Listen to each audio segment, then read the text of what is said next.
am Jane Green. This is Crash Course, and today we're going to talk about the 1920s. Miss Green, Miss Green, Miss Green! Isn't that like Jay Gatsby? Oh, me from the past. At one point you thought that side ponytail looked good, but until you realize otherwise, I'm not even going to acknowledge you.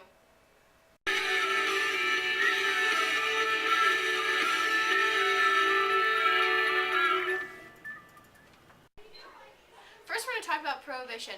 Let's go to the thought bubble. The temperance movement, much like Jamie Foxx, blamed it all on the alcohol.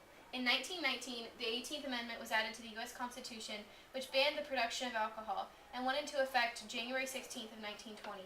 The Volstead Act of 1919 later clarified this amendment and stated that any beverage that was more than 0.5% alcohol by volume, which meant beer, wine, or other intoxicating malt or vinous liquors, were illegal. This allowed for alcohol consumption, however, if it was prescribed by a doctor. Needless to say, large numbers of new prescriptions were written for alcohol. The prohibition never outlawed the consumption of alcohol, only the buying and selling of it.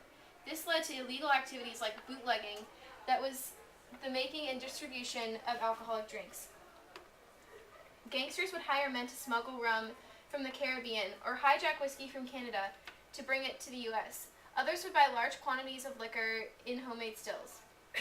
The gangsters would then open up secret bars known as speakeasies for people to come in, drink, and socialize. Overall, the temperance movement's claims were incorrect, and the 18th Amendment really only increased crime and boycotts of other government regulations. And on December 5th of 1933, the 21st Amendment to the U.S. Constitution was ratified. This repealed the 18th Amendment, making alcohol once again legal. Prohibition really gave rise to gangsters and gangs, and the most notorious of these was Al Capone. Born in Brooklyn, New York in 1899, he was a part of two childhood gangs, the Brooklyn Rippers and the 40 Thieves Juniors. He quit school in the 6th grade to pursue scamming, and joined the notorious 5 Points gang, and was a bouncer and bartender in Brooklyn. While working, he received infamous scars on his face and became known as Scarface. After murdering 2 men in New York, he moved off to Chicago to, quote, cool off. He made a friendship with a man named John Torrio, who encouraged him to pursue the bootlegging business. Eventually, he became a full-time partner with Torrio in saloons, gambling houses, and brothels. After Torrio died, Capone became the boss. He controlled speakeasies, bookie joints, gambling houses, brothels, horse race tracks, nightclubs, distilleries, and breweries. He reportedly made over $100 million a year, and that's not adjusted for inflation. He had tons of spies all over Chicago who knew immediately if someone was plotting to kill him. He killed men who gained too much power under him. He could never be prosecuted for his crimes because of, quote, insufficient evidence. But he was arrested for withholding taxes. He was sentenced to 10 years in federal prison and served his time in Alcatraz. After being released, he ended up living a quiet life in Florida. Now it's time for the open letter. But first, let's see what's in the secret compartment. Wait, where's the secret compartment? Dear Jay Gatsby, first off, thanks for giving my entire generation their perception of what the 1920s was. Seriously, everyone says that they wanted to live in that era because of all the fabulous fictional parties that you threw, but it's called the Gilded Age for a reason, and underneath all those parties lurked corruption and a ton of other bad stuff.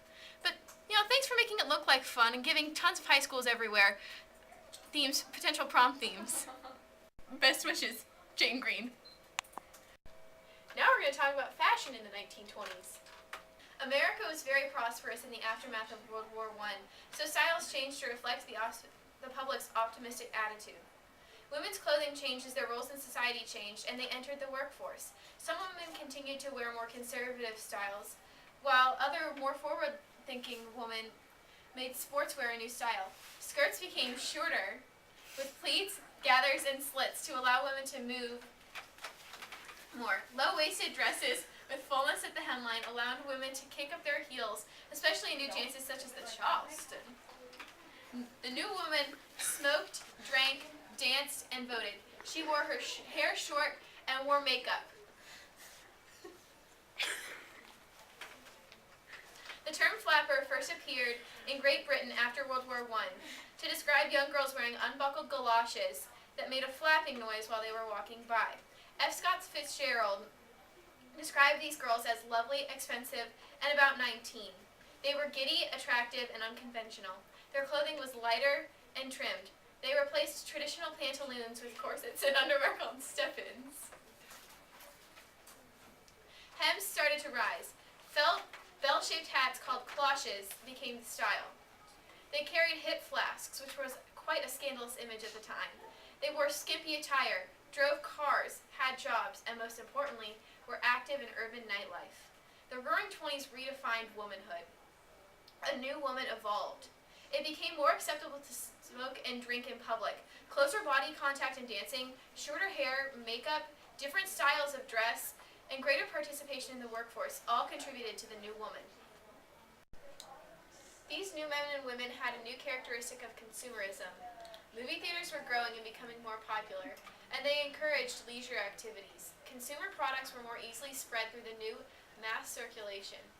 Radio broadcasting began in 1920. Sporting events were major highlights for these. Mass media and the spread of advertising was a big deal in this era. Ad agencies towards the end of the 20s were spending billions of dollars on ads for the very first time. A lot of things changed in the 1920s, and more than just the popular hairstyles. People were rebellious, as seen in gangsters and the blatant disobeyment of Prohibition. People reveled in the success of World War I and used it as an excuse to party, even when bad things were going on under the surface, giving the era the accurate name of the Gilded Age.